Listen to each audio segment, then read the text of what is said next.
In response, he said, I have concepts of a plan. Since then, Senator, you've talked about changing how chronically ill Americans get health insurance. Can you explain how that would work? And can you guarantee that Americans with pre-existing conditions won't pay more? I'll give you 2 minutes. Well, of course, we're going to cover Americans with pre-existing conditions. In fact, a lot of my family members have gotten health care. I believe, members of my family actually got private health insurance, at least for the first time, switched off of Medicaid onto private insurance for the first time under Donald Trump's leadership. And I think that, a lot of people have criticized this concepts of a plan remark. I think it's very simple common sense. I think as Tim Walz knows from 12 years in Congress, you're not going to propose a 900-page bill standing on a debate stage. It would bore everybody to tears, and it wouldn't actually mean anything because part of this is the give and take of bipartisan negotiation. Now, when Donald Trump was actually president, and again, he has a record to be proud of, prescription drugs fell in 2018 for the first time in a very long time. Under Kamala Harris's leadership, prescription drugs are up about 7%. Under Donald Trump's entire 4 years, they were up about 1.5%. He introduced pricing transparency. Think about healthcare. You go into a hospital, you try to buy something, and nobody knows what it actually costs. That price transparency will actually give American consumers a little bit more choice and will also drive down costs. And we talked about, the reinsurance regulations is what I was talking about. Look, Donald Trump has said that if we allow states to experiment a little bit on how to cover both the chronically ill, but the non-chronically ill, it's not just a plan. He actually implemented some of these regulations when he was president of the United States. And I think you can make a really good argument that it salvaged Obamacare, which was doing disastrously until Donald Trump came along. And I think this is an important point about President Trump. Of course, you don't have to agree with everything that President Trump has ever said or ever done. But when Obamacare was crushing under the weight of its own regulatory burden and healthcare costs, Donald Trump could have destroyed the program. Instead, he worked in a bipartisan way to ensure that Americans had access to affordable care. It's not perfect, of course, and there's so much more that we can do, but I think that Donald Trump has earned the right to put in place some better healthcare policies. He's earned it because he did it successfully the first time. Governor? All right, here's where being an old guy gives you some history. I was there at the creation of the ACA. And the reason it was so important is I come from a major healthcare state, home of the Mayo Clinic, home to Medical Alley, 3M, Medtronic, all of those. We understand healthcare. It's why we're ranked first on affordability and accessibility and quality of healthcare. And so what I know is under Kamala Harris, more people are covered than they have before. And those of you listening, this is critical to you. Now, Donald Trump all of a sudden wants to go back and remember this. He ran on the first thing he was going to do on day one was to repeal Obamacare. On day one, he tried to sign an executive order to repeal the ACA. He signed on to a lawsuit to repeal the ACA, but lost at the Supreme Court. And he would have repealed the ACA had it not been for the courage of John McCain to save that bill. Now, fast forward, what that means to you is you lose your pre-existing conditions. If you're sitting at home and you got asthma, too bad. If you're a woman, probably not. Broke your foot during football, might kick you out. Your kids get kicked out when they're 26. Kamala Harris negotiated drug prices for the first time with Medicare. We have 10 drugs that will come online, the most common ones that'll be there. But look, this issue, and when Donald Trump said, I've got a concept of a plan, it cracked me up because my kids would have never given me that. But what Senator Vance just explained might be worse than a concept, because what he explained is pre-Obamacare. And I'll make this as simple as possible because I have done this for a long time. What they're saying is, if you're healthy, why should you be paying more? So what they're going to do is let insurance companies pick who they insure, because guess what happens? You pay your premium, it's not much. They figure they're not going to have to pay out to you. But those of you a little older, gray, got cancer, you're going to get I'm kicked sorry, out of it. I don't know what's That's happening. why the system didn't work. Kamala Harris will protect and enhance the ACA. Governor, thank you. Senator, you have not yet explained how you protect people with pre-existing conditions or laid out that plan.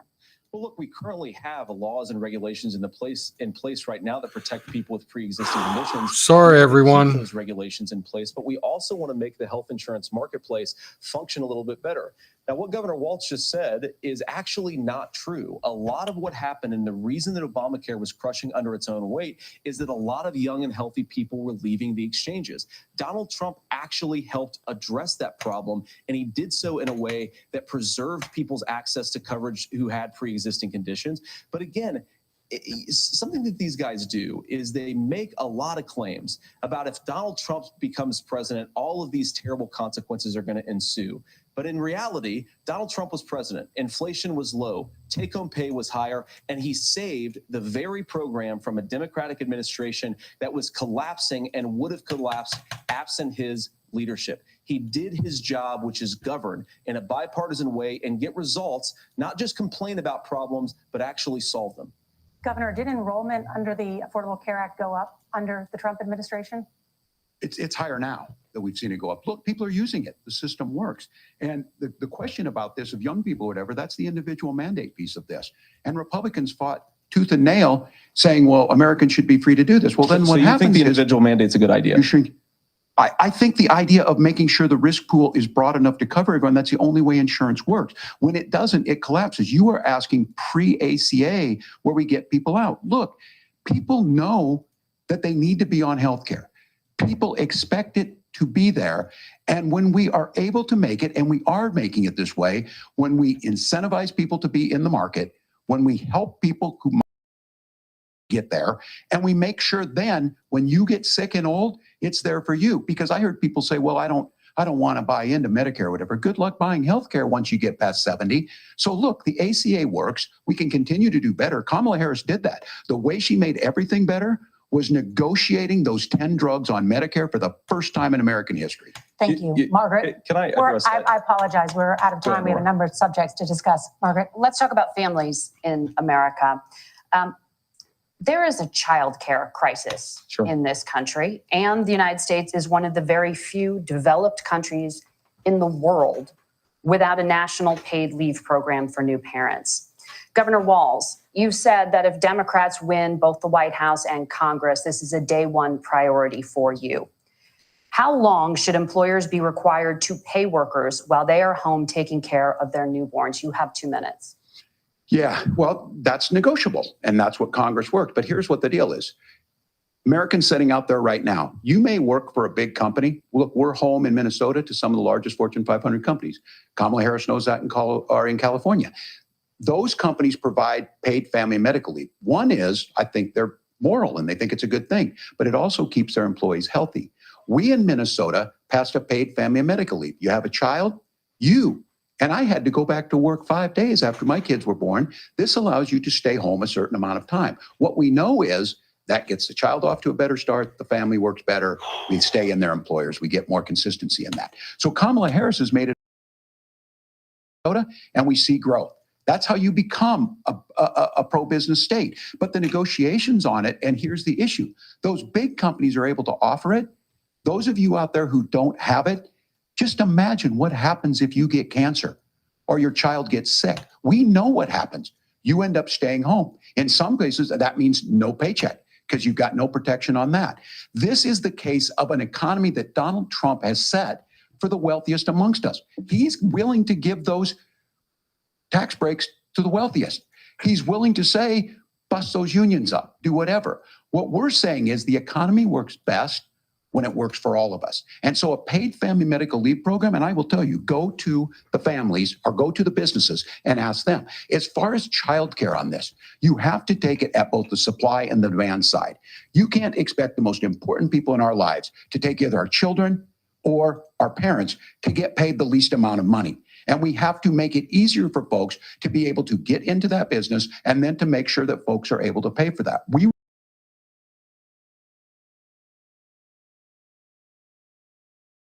A federal program of paid family and medical leave and help with this will enhance our workforce, enhance our families, and make it easier to have the children that you want.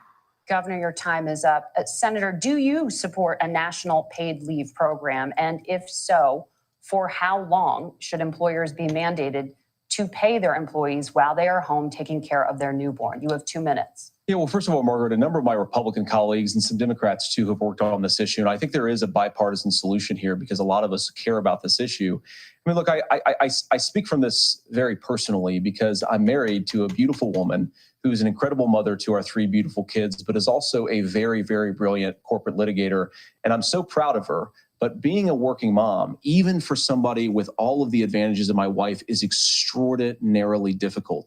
And it's not just difficult from a policy perspective. She actually had access to paid family leave because she worked for a bigger company. But the cultural pressure on young families and especially young women, I think makes it really hard for people to choose the family model they want. A lot of young women would like to go back to work immediately. Some would like to spend a little time home with the kids. Some would like to spend longer at home with the kids. We should have a family care model that makes choice possible. And I think this is a very important substantive difference between Donald Trump and Kamala Harris's approach. I mean, look, if you look at the federal programs that we have that support paid family leave right now, the community development, and there's another block grant program that spends a lot of money from the federal government. These programs only go to one kind of childcare model. Let's say you'd like your church maybe to help you out with childcare. Maybe you live in a rural area or an urban area and you'd like to get together with families in your neighborhood to provide childcare in the way that makes the most sense. You don't get access to any of these federal monies. We want to promote choice in how we deliver family care and how we promote childcare because look, it is unacceptable. And, you know, of course, Tim and I have been on the campaign trail a lot the past 7 or 8 weeks. And one of the biggest complaints I hear from young families is people who feel like they don't have options, like they're choosing between going to work or taking care for their kids. That is an incredible burden to put on American families. We're the only country that does it. I think we could do a heck of a lot better. Senator, thank you. You have also said, Senator Vance, many things about the American family. The Federal Reserve says parents will spend nearly as much on childcare as they do on housing each month. So I want to get your thoughts on this. President Trump recently said, as much as childcare is talked about as being expensive, it's relatively speaking not very expensive compared to the kinds of numbers we'll be taking in. Is President Trump committed to the $5,000 per child tax credit that you have described? You have 1 minute. Well, what President Trump said, Margaret, I just want to defend my running mate here a little bit, is that we're going to be taking in a lot of money by penalizing companies for shipping jobs overseas and penalizing countries who employ slave laborers and then ship their products back into our country and undercut the wages of American workers. It's the heart of the Donald Trump economic plan. Cut taxes for American workers and American families, cut taxes for businesses that are hiring and building companies in the United States of America, but penalize companies and countries that are shipping jobs overseas. That's the heart of the economic proposal. And I think what President Trump is saying is that when we bring in this additional revenue with higher economic growth, we're going to be able to provide paid family leave, childcare options that are viable and workable for a lot of American families. Can you clarify how that will solve the childcare shortage? Well, because as Tim said, a lot of the childcare shortage is we just don't have enough resources going into the multiple people who could be providing family care options. And we're going to have to, unfortunately, look, we're going to have to spend more money. We're going to have to induce more people to want to provide childcare options for American families, because the reason it's so expensive right now is because you've got way too few people providing this very essential service. Thank you, Senator.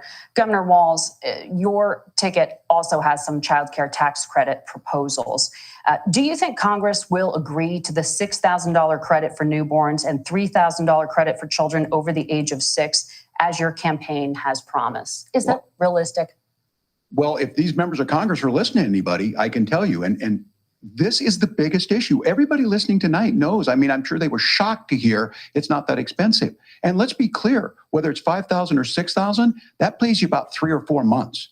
Let's be clear of where we're at on this. It's because we got out of an imbalance on this. We thought we were going to get by not paying people. I don't think Senator Vance and I are that far apart. I'm not opposed to what he's talking about on options. We've done scholarship types of things. I think we need to be open to making the case.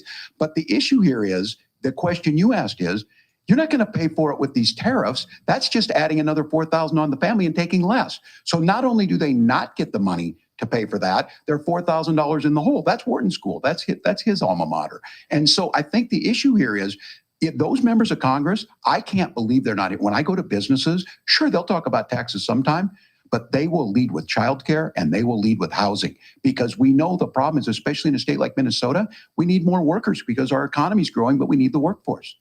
Governor, thank you. We need to move on. Nora? Let's talk about the state of democracy, the top issue for Americans after the economy and inflation. After the 2020 election, President Trump's campaign and others filed 62 lawsuits contesting the results. Judges, including those appointed by President Trump and other Republican presidents, looked at the evidence and said there was no widespread fraud. The governors of every state in the nation, Republicans and Democrats, certified the 2020 election results and sent a legal slate of electors to Congress for January 6th. Senator Vance, you have said you would not have certified the last presidential election and would have asked the states to submit alternative electors. That has been called unconstitutional and illegal. Would you again seek to challenge this year's election results, even if every governor certifies the results? I'll give you 2 minutes. Well, Nora, first of all, I think that we're focused on the future. We need to figure out how to solve the inflation crisis caused by Kamala Harris's policies, make housing affordable, make groceries affordable, and that's what we're focused on. But I want to answer your question because you did ask it. Look, what President Trump has said is that there were problems in 2020, and my own belief is that we should fight about those issues, debate those issues peacefully in the public square, and that's all I've said, and that's all that Donald Trump has said. Remember, he said that on January the 6th, the protesters ought to protest peacefully. And on January the 20th, what happened? Joe Biden became the president, Donald Trump left the White House, and now, of course, unfortunately, we have all of the negative policies that have come from the Harris-Biden administration. I believe that we actually do have a threat to democracy in this country, but unfortunately, it's not the threat to democracy that Kamala Harris and Tim Walz want to talk about. It is the threat of censorship. It's Americans casting aside lifelong friendships because of disagreements over politics. It's big technology companies silencing their fellow citizens. And it's Kamala Harris saying that rather than debate and persuade her fellow Americans, she'd like to censor people who engage in misinformation. I think that is a much bigger threat to democracy than anything that we've seen in this country in the last 4 years, in the last 40 years. Now, I'm really proud, especially given that I was raised by two lifelong blue-collar Democrats, to have the endorsement of Bobby Kennedy Jr. and Tulsi Gabbard, lifelong leaders in the Democratic coalition. And of course, they don't agree with me and Donald Trump on every issue. We don't have to agree on every issue, but we're united behind a basic American First Amendment principle that we ought to debate our differences. We ought to argue about them. We ought to try to persuade our fellow Americans. Kamala Harris is engaged in censorship at an industrial scale. She did it during COVID. She's done it over a number of other issues. And that, to me, is a much bigger threat to democracy than what Donald Trump said when he said that protesters should peacefully protest on January the 6th. Governor? Well, I've enjoyed tonight's debate, and I think there was a lot of commonality here. And I'm sympathetic to misspeaking on things, and I think I might have with the senator. Me too, man. There's one though that this one is troubling to me, and I say that because I think we need to tell the story. Donald Trump refused to acknowledge this. And the fact is that I don't think we can be the frog in the pot and let the boiling water go up. He was very clear. I mean, he lost this election, and he said he did. 140 police officers were beaten at the Capitol that day, some with the American flag, several later died. And it wasn't just in there. In Minnesota, a group gathered on the state capitol grounds in St. Paul and said, "We're marching to the governor's residence and there may be casualties." The only person there was my son and his dog, who was rushed out crying by state police. That issue and Mike Pence standing there as they were chanting, "Hang Mike Pence." Mike Pence made the right decision. So, Senator, it was adjudicated over and over and over.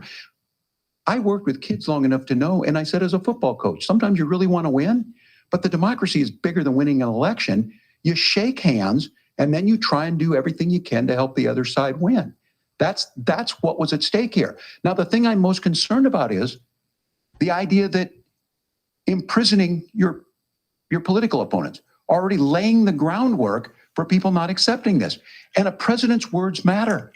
A president's words matter. People hear that. So I think this issue of settling our differences at the ballot box, shaking hands when we lose, being honest about it, but to deny what happened on January 6th, the first time in American history, that a president or anyone tried to overturn a fair election and the peaceful transfer of power. And here we are 4 years later in the same boat. I will tell you this, that when this is over, we need to shake hands this election, and the winner needs to be the winner. This has got to stop. It's tearing our country apart.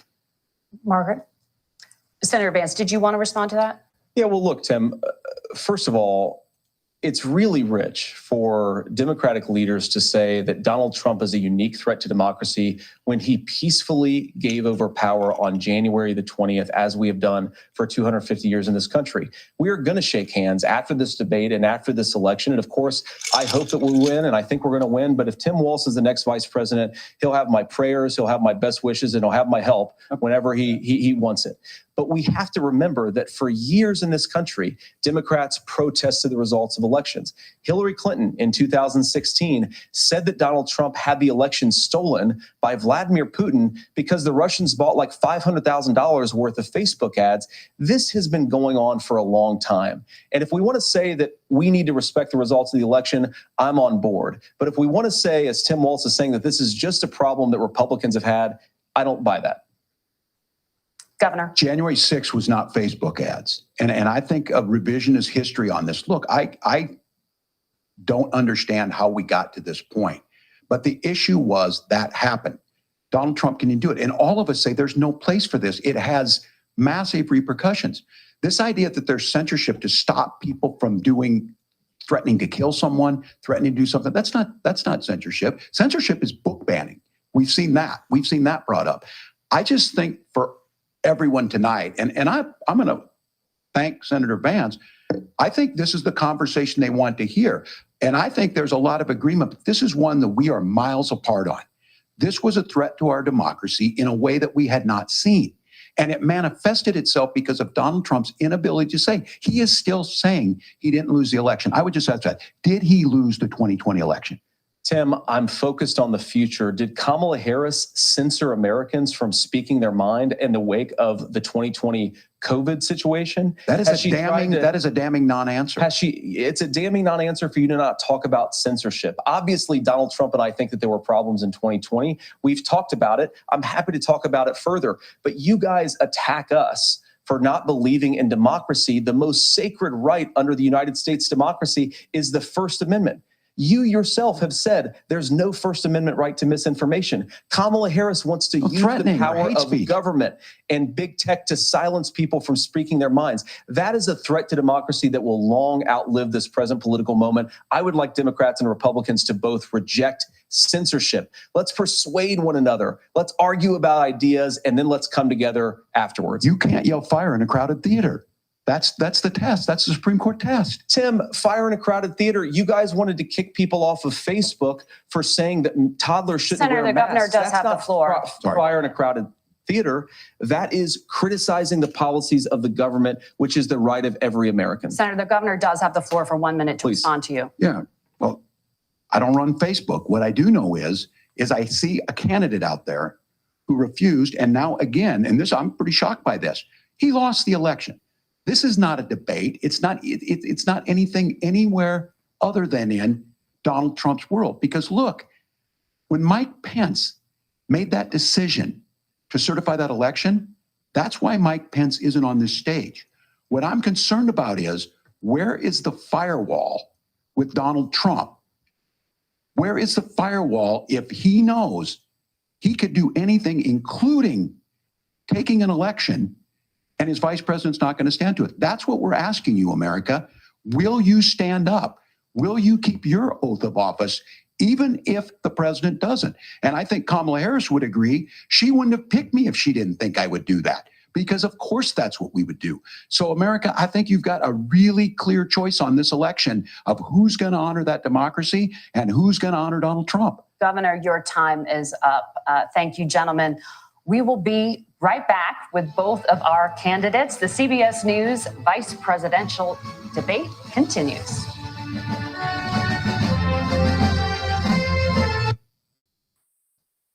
All right. So, let's see. So we'll be right back with the last part of the debate. Funny, I thought it was only going to go for 90 minutes, but I guess it's 2 hours. I hope you can hear me. right? Let's see. There we go.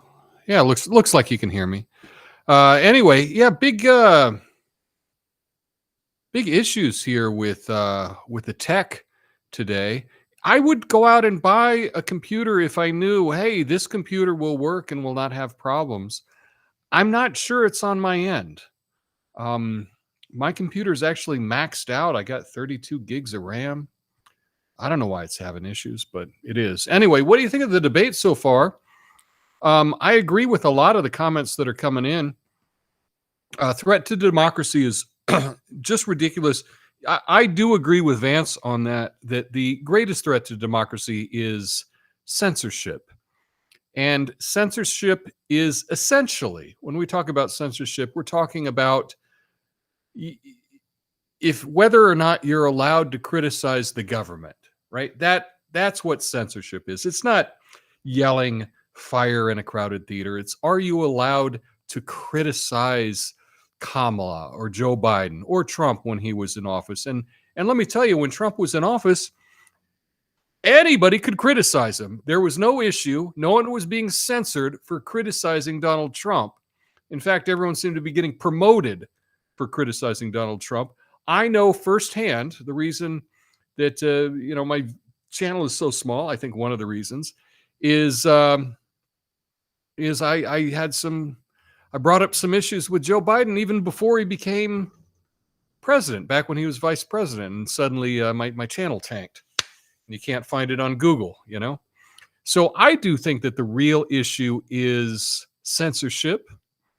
Just looking at some comments here. Apothecary John, gaming PCs have better processors, memory, and a good GPU, which are required for heavy load video games and video editing streaming. I'm going to look into that. All of the equipment that I've had, it's all Macs. And, maybe you're right. Maybe I need to get a PC with, some big, stupid, video card with an insane GPU. I'll look into that. It's hard to justify when you have 14 people watching live. But I'll look into that. If there's a fire in a crowded theater, you can absolutely yell that there's a fire. Yeah, you absolutely can. And you can if there's not. That's actually a case that I don't think people understand. I should probably get into that one day. They're asking the same questions they did last election before they screwed everything up as much as they could put in kayfabe votes, if you will. So thanks, Lucid, for that. First Amendment Twitter will destroy him over that, says Apothecary John. Lucid says CIA runs Facebook. Yeah, CIA runs a lot of these tech companies, that's for sure. A lot of people think that J6 was an FBI operation. I don't know if it was FBI. Maybe it was CIA. Maybe it was State Department. We don't know specifically which department it was, right? Anyway, 32 gigs of RAM is a lot. Yeah, I thought it was plenty. But, we'll... I spent a lot on this big stupid computer but I don't know that it's my computer. It could be some issue with Rumble. I'm not sure.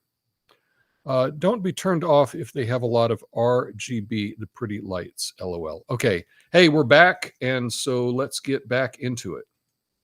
Closing statement. Senator Vance won the virtual coin toss and elected to go last. So Governor Walz, you are first. You have 2 minutes. Well, thank you, Senator Vance. Thank you to CBS News. And most importantly, thank you to all of you. If you're still up and the folks who miss Dancing with Our Stars, I appreciate it. But look, the support of the democracy matters. It matters that you're here.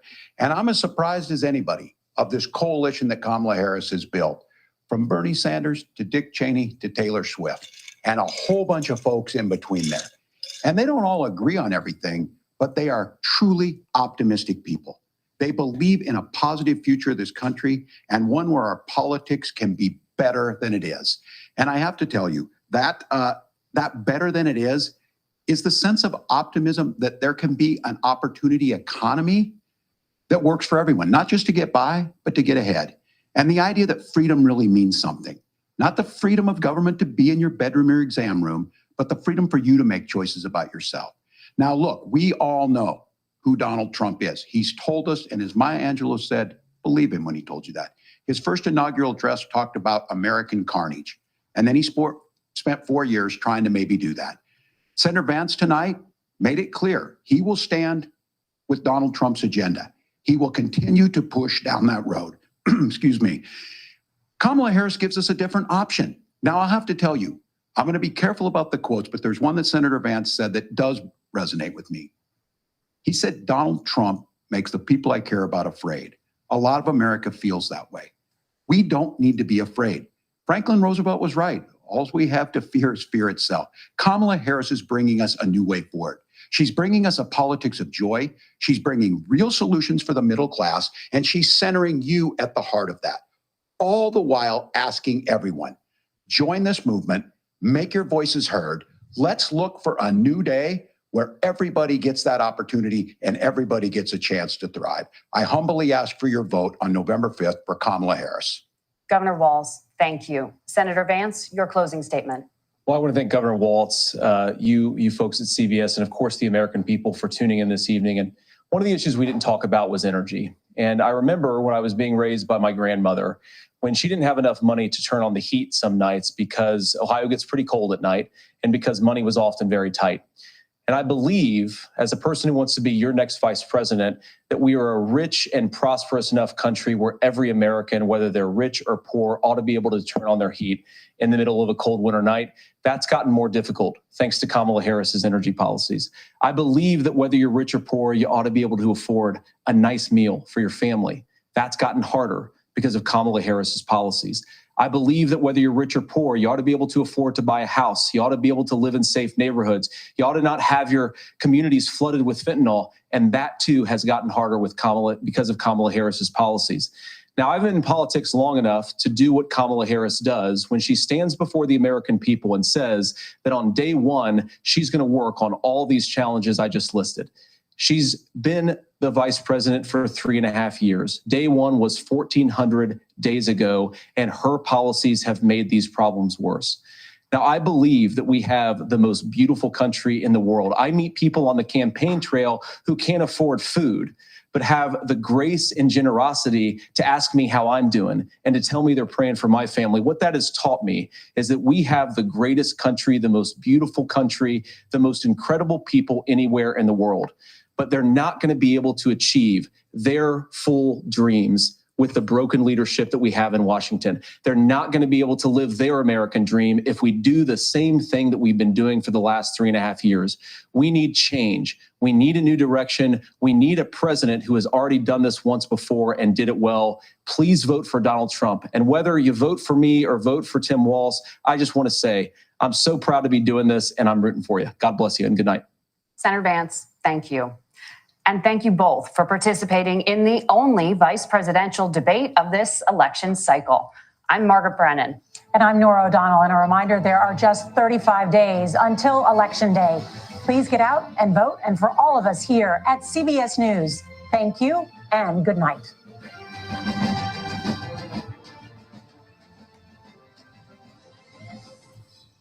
All right, so that was it. That was the debate.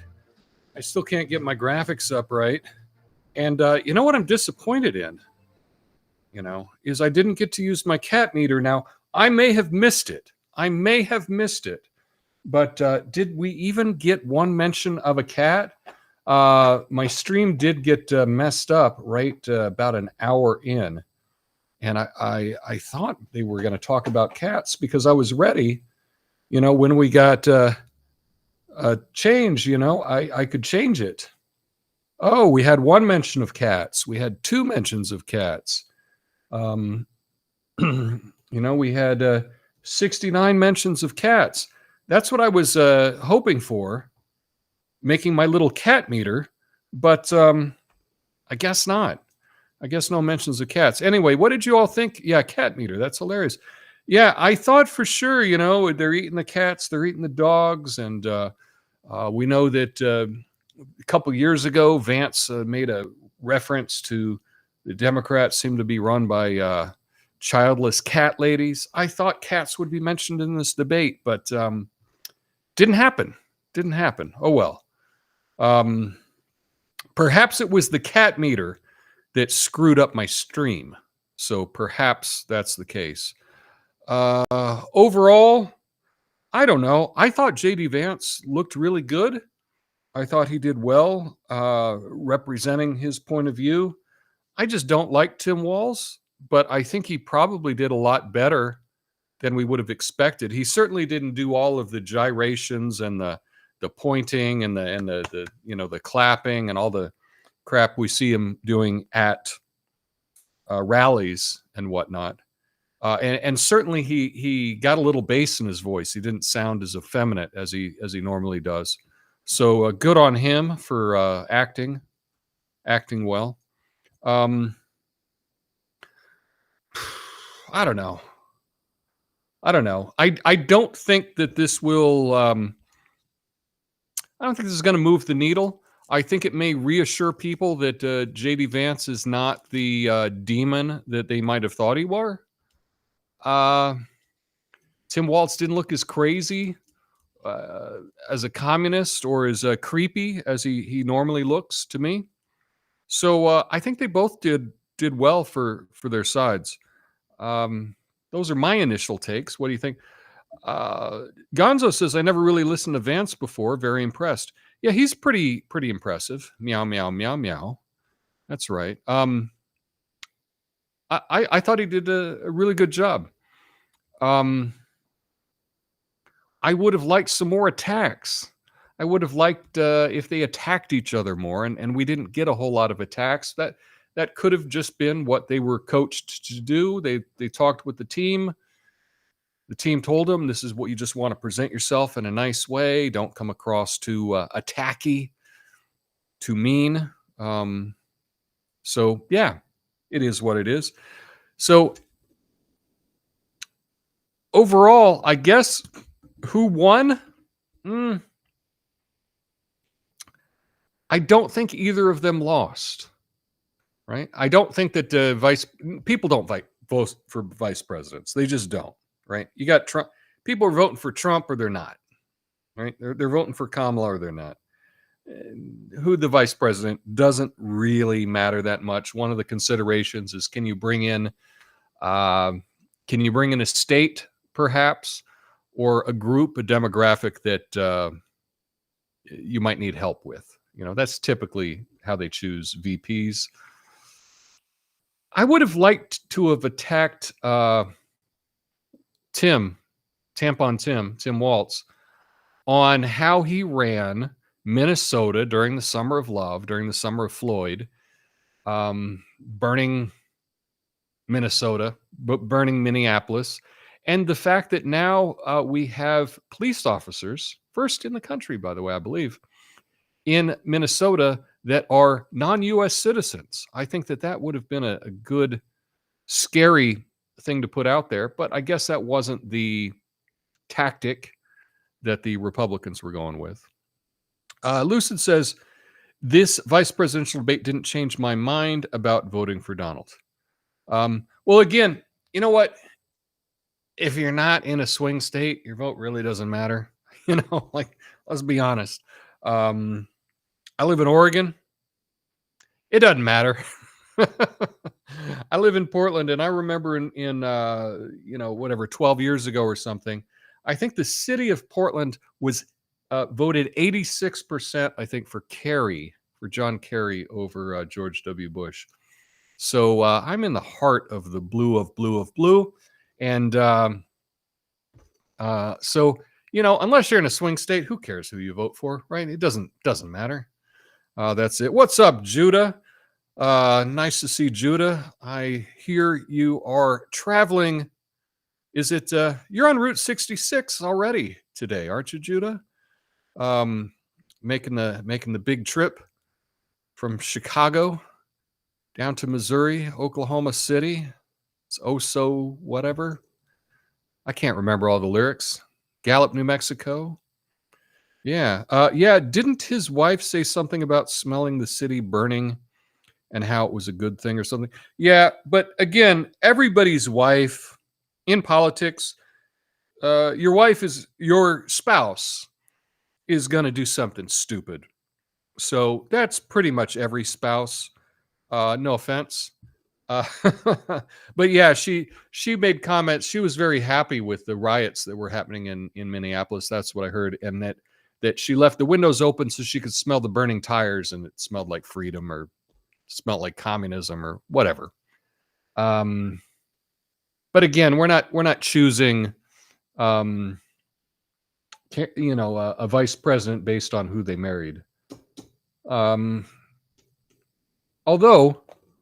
look at that, 420 cat references during the debate. Yeah, still on the road to 420 on Rumble. Yeah, I'm not sure what happened with the stream tonight. It just had a major crash, and stuff didn't work. But what are you going to do, right? People are voting for Trump or the Democrat. They swapped out the candidate and nothing changed. The candidate means nothing, just a party vote. That's pretty much how I see it. I will have something to say about the polls. One thing that I did want to, one thing to consider, now that we're getting closer and closer to the election, the crazy polls are going to kind of have to come back to reality a bit more. They can't be too off on election day. So they're going to have to come back. I did see one recently, and it was a legit organization, which I don't trust any of them, but they were saying that Hispanic voting for Dems over Republicans 8 years ago favored Trump, favored the Democrat by 38 points, and now it favors the Democrats by 14 points. That's a swing of 24% of Latino voters in the U.S. toward Donald Trump. How can you take the second largest minority group, the largest minority group in the country, have a swing that big, a 24-point swing, and it not make a difference? So, yeah, that's we'll just have to see, right? We're 30-something days out from the election. This is going to be exciting. This is going to be an exciting month. Some people's wives are acting as president. Yeah, it's true. I mean, yeah, but you know what? I say, everybody gets embarrassed by their spouse, right? That's part of being a spouse. You gotta embarrass your spouse. And you got to do something dumb, and you got to, that's just how it is, right? That's part of it. She was smelling her upper lip. That's right. There we go. So yeah, overall, this didn't really change my my opinion on anything. I thought Waltz actually did a pretty good job of not looking as creepy as he normally does. He was doing something in the beginning where he was looking down, which is not a good look for anybody, just to look down, but especially if you got a big old fat bald head, not a great look. Again, who knows? CyberPower has good pre-built gaming PCs. Well, thank you for the tip on that, Apothecary John. It shouldn't take 2 weeks to count the votes either, Tom. No, the amazing thing, Argentina, they did their vote last year, a year ago. And I think they had,